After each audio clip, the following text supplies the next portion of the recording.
အားလုံးပဲမင်္ဂလာခင်ဗျကျွန်တော်ဆရာဆိုင်းကြီးဆိုင်ဆိုတဲ့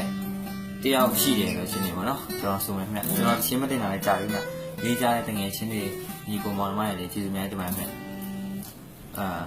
ဝေဖန်ပြရပါမယ်ကျွန်တော်ခုဒီခက်ပြရကျွန်တော်တငယ်ချင်းပေါ်လာပြီးတွေ့ရင်ပြပါတယ်ကျေးဇူးများတင်ပါတယ်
တရား